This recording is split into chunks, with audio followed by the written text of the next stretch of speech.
दोस्तों नमस्कार। मैं हूं राजकुमार सिंह। आज बात करेंगे आसमान से बरसती आग और जलती भट्टियों में तब्दील होते शहरों की।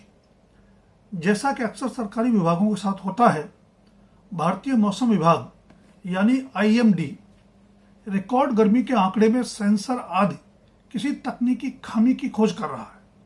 लेकिन उसी का आंकड़ा है कि चढ़ते पारे ने भारत में 79 यानी 79 ईयर्स का रिकॉर्ड तोड़ दिया है। देश की राजधानी दिल्ली के मुंगेशपुर में 29 मई को तापमान 52.9 यानी 52.9 डिग्री सेल्सियस रिकॉर्ड किया गया। इसी आंकड़े पर मौसम विभाग को किसी तकनीकी खामी का संदेह है। इससे पहले सबसे ज्यादा तापमान दिल्ली में 17 जून 1945 को 46.7 यानी 46.7 डिग्री सेल्सियस रिकॉर्ड किया गया था। दिल्ली में ऐसा एक भी मौसम केंद्र नहीं जो पूरी दिल्ली का तापमान बता सके। अलग अलग क्षेत्रों में बने केंद्र अपने आसपास का ही तापमान बताते हैं।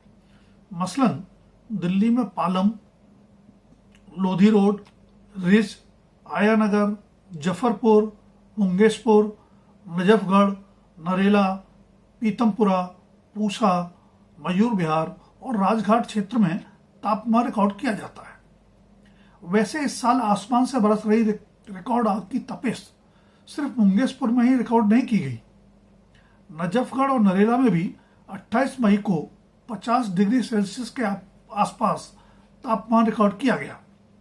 ऐसा भी नहीं है कि आसमान से बरसती आग और लू का प्रकोप सिर्फ देश की राजधानी दिल्ली तक सीमित है। उत्तर भारत का बड़ा हिस्सा इस जानलेवा गर्मी की चपेट में है।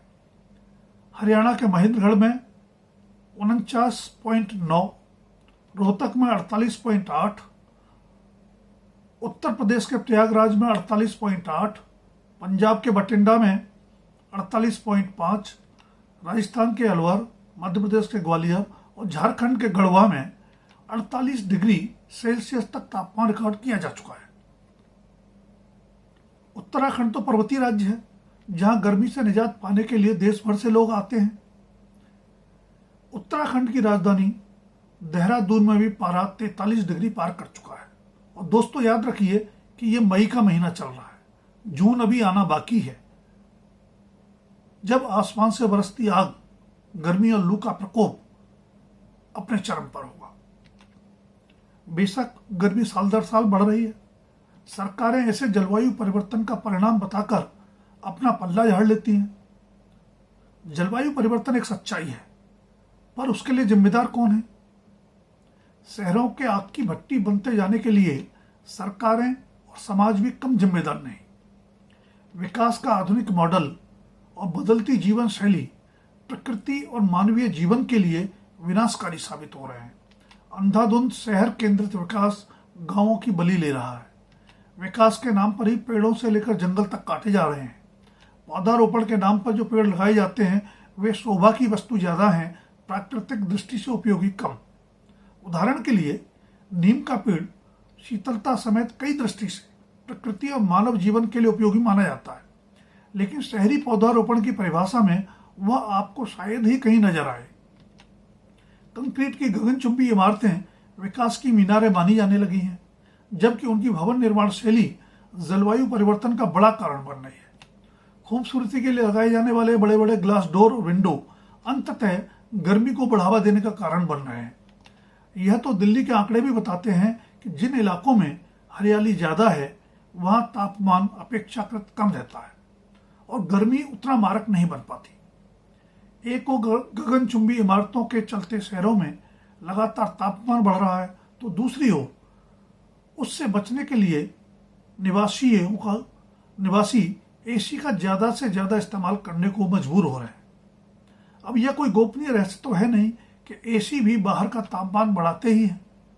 रही बात सड़कों पर वाहनों की बढ़ती भीड़ की बाबत भी कही जा सकती है।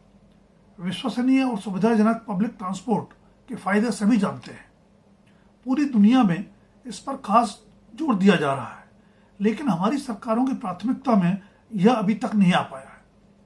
नतीजतन आम आदमी महंगा पेट्रोल और डीजल खरीद कर भी निजी वाहन का इस्तेमाल करने को मजबूर है, जो सड़क हादसों को न्योता देने के साथ ही वायु प्रदूषण बढ़ाने में योगदान देते हैं।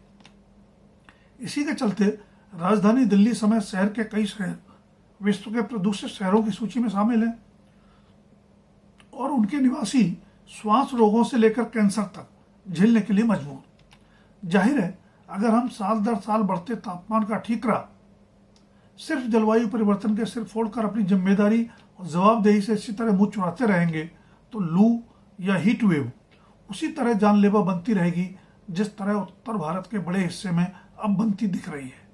हीट स्ट्रोक के मामले भी तेजी से बढ़ रहे हैं।